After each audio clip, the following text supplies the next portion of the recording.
The Chicago Bears do it again. They pull out another nail biter and this time beat the Tampa Bay Buccaneers 20-19 on Thursday Night Football. What is going on, y'all? Fox Sports Talk back at it with another video talking, of course, some NFL. And I apologize if my voice sounds a little down because I've been yelling and streaming at my TV during that entire game. And then after the game, I went live and now I'm here talking to you guys. All right, so I'm putting in that work, and please, if you guys can, make sure to subscribe to the channel. That's the best way to support me. If you guys can do so, hit that bell icon to be notified every time I drop a video or whenever I go live, because I do so a lot of times. So make sure to do that and drop a follow to my Instagram, my Twitter, links down below on the screen for all of that, folks. So again, got a ton to get to in this big Bears victory. So I'm going to get into all that. Hit everything that you want here.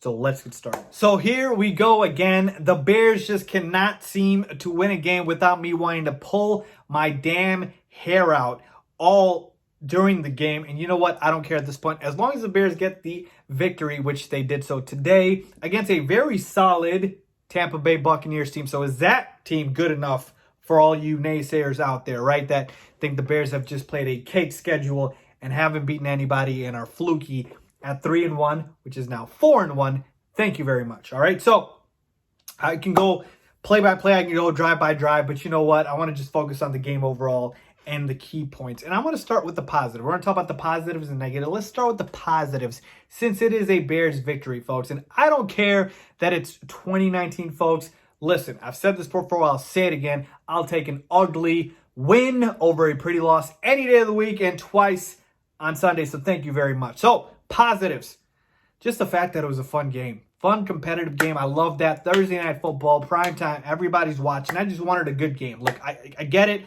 I'm not hiding. I picked the Bears to lose, right? But I told you this as well, and I tweeted this. The only time in my life I like being wrong is when I pick the Bears to lose, because I want the Bears to win every single game. But of course, if I pick the Bears to win every single game, I wouldn't be considered an objective analyst, and you guys probably would not watch me. So that is why, like I said, I don't mind being wrong that the Bears won. So with that being said, great game, competitive game, loved it, went down to the wire.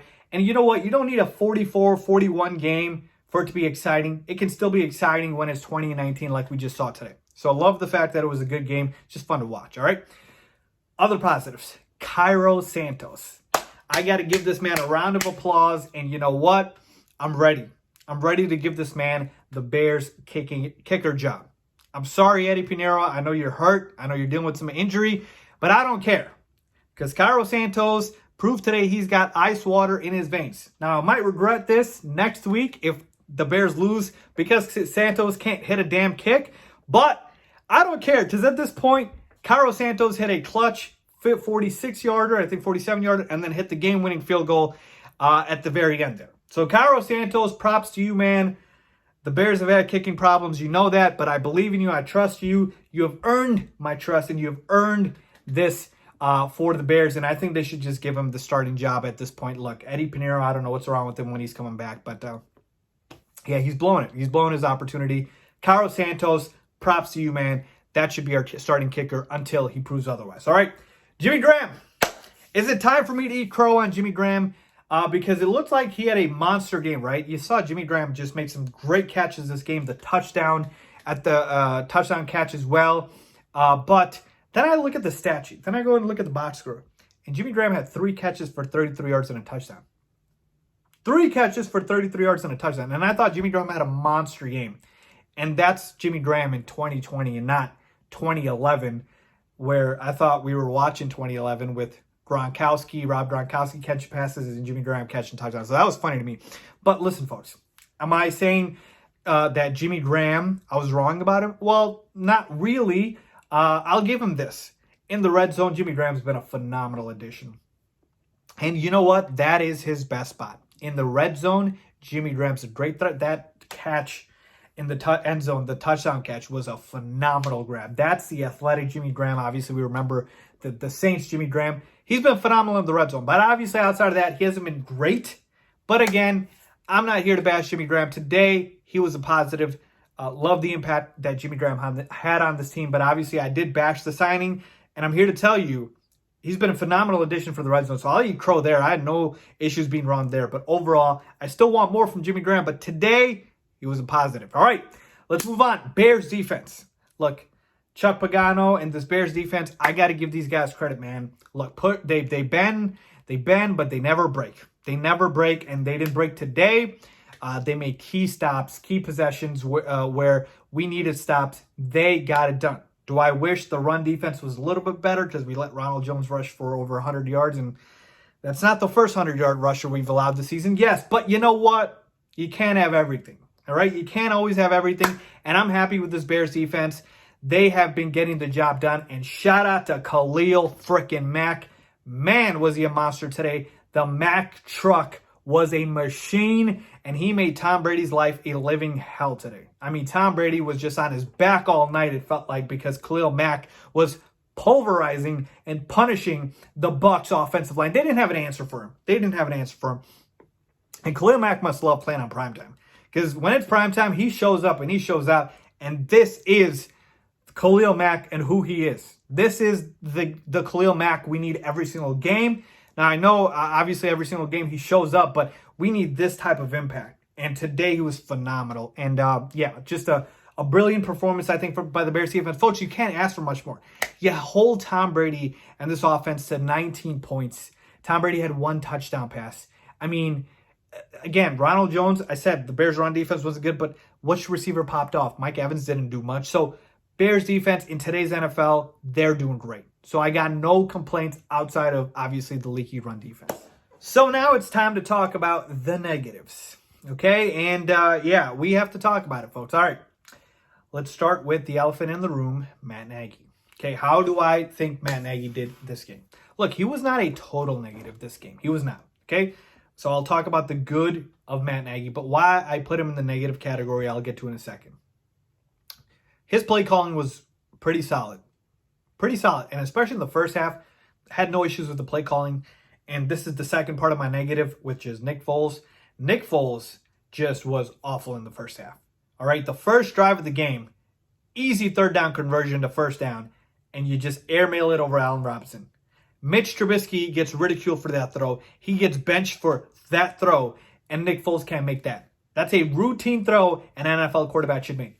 Then, a beautiful play drawn up. Darnell Mooney gets loose. Everything is right on this play. And Nick Foles does not even come close to hitting him. I'm sorry for bringing up Mitch, but I got to say it. If Mitch does that, I'm telling you, social media is going on fire. Bears reporters are saying how garbage Mitch Trubisky is, all this stuff. So let's hold Nick Foles accountable when he needs to, because people should expect more from Nick Foles. The reason Trubisky got benched is because he couldn't hit those throws. So if Nick Foles can't hit those throws, then what can he do? Because he can't, run like Mitchell Trubisky. He's not agile like Mitchell Trubisky. So Nick Foles needs to hit those damn throws.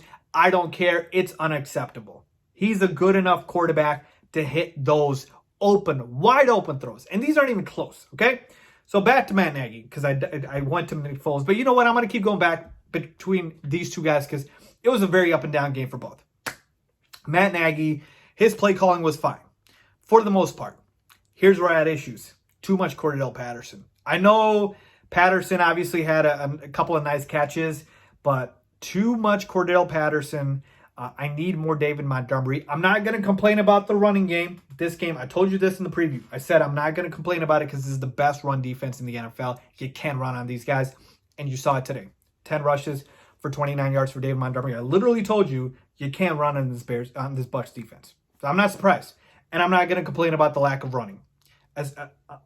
Other than one play, which is at the very end, when we could have ran the football and wasted more time, but instead Matt Nagy threw the ball and we stopped the clock. That made no sense at all. I don't know what Matt Nagy was thinking.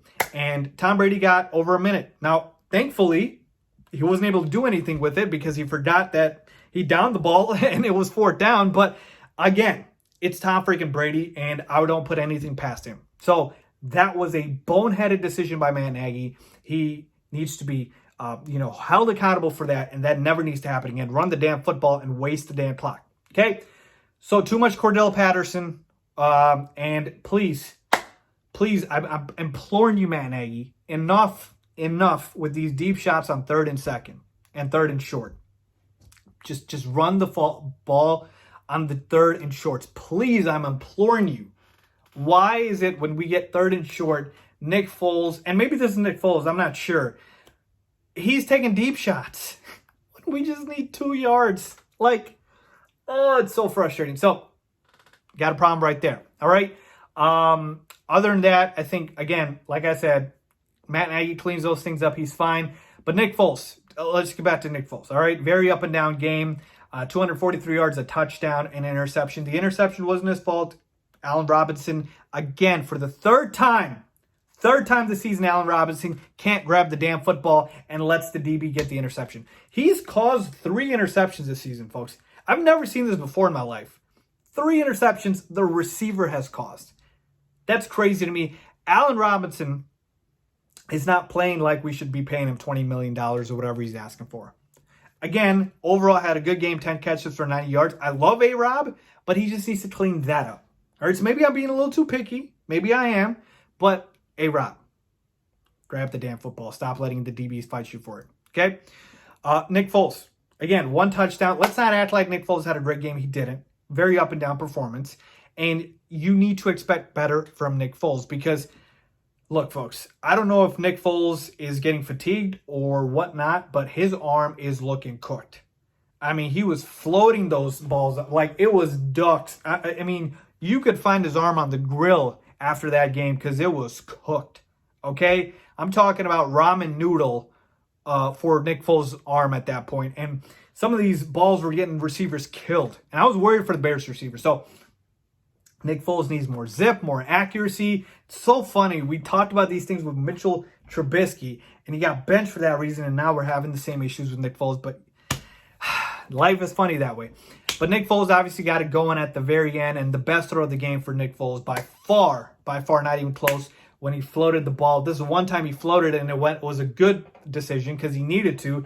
Floated it to complete the first down to David Montgomery down the left sideline, just right here in the chimney, right here, breadbasket to David Montgomery. That was a fantastic throw. So a lot of negatives, but some positives for Matt Nagy, for Nick Foles. Okay, so they both need to be better. I talked about the run defense. The run defense needs to absolutely be better. It's just been a problem. I know people are saying we should have signed Snacks Harrison. I agree, but he's with the Seahawks, and I think he signed with them. So, folks, like I said, a lot of good, a lot of bad. But here are my overall thoughts on this game. Okay? My overall thoughts on this game are this. This is how the Bears win. This actually is how the Bears win. We don't have a powerful offense like the Chiefs or the Seahawks. We don't have a Pro Bowl caliber, all-pro quarterback. We don't have all that. We have some weapons on offense, and we have average quarterback play. 20-19, these type of games, yeah, that's how we're going to win games. And you know what? Get used to it. And there's nothing wrong with it because, again, defense wins in this league. All right? But even though I expect more from the offense, this is what I will say. We are 4-1, guys. And we haven't even played our best football. We haven't even put together a full game. I'm talking about quarters 1 through 4, play great football. We haven't done that yet. And just imagine, once this team puts together 4 quarters of good football, how good this team can be. So I know a lot of people want to, point to the offense and say it's been horrid and whatnot. And again, last week I called it out, but this week, again, a tough Bucs defense. We get 2 touchdowns, 2 field goals. Folks, this Bears offense isn't putting up 30 points every week. I want somewhere more than 20, but it's probably not putting up 30 points every week. And that's just being realistic. So overall, we're 4-1, haven't even played our damn best football yet. I think the best is yet to come. I'm telling you, it is hard to win in this league. I don't care about putting up 1,000,000 points like the Falcons, like the Cowboys, and losing games. I don't care. You win in this league because of defense and mainly you'll see a lot of the best teams in this league have good defenses. But also when you don't have a prolific offense, this is how you win games. You got to muck it up. You got to make it ugly. And that's what the Bears have done. So point being is get used to it and get used to these type of low-scoring games. But we're 4-1, haven't even played our best football. So I'm feeling pretty good. And obviously Panthers next week, so they're definitely not the Bucs. So, but we can't take them for granted. But I'll talk about that in a preview video. But point being, folks, this game was a roller coaster. A lot of good, a lot of bad. But overall, you got to be feeling pretty good if you're a Bears fan because we're 4-1 and we haven't even played our best football. So love it, love it, love it when the Bears win. Let me know what you guys think. Leave a comment down below if you agree or disagree. If I missed anything, let me know down below. Let's talk. Let's debate. As always, thanks for watching.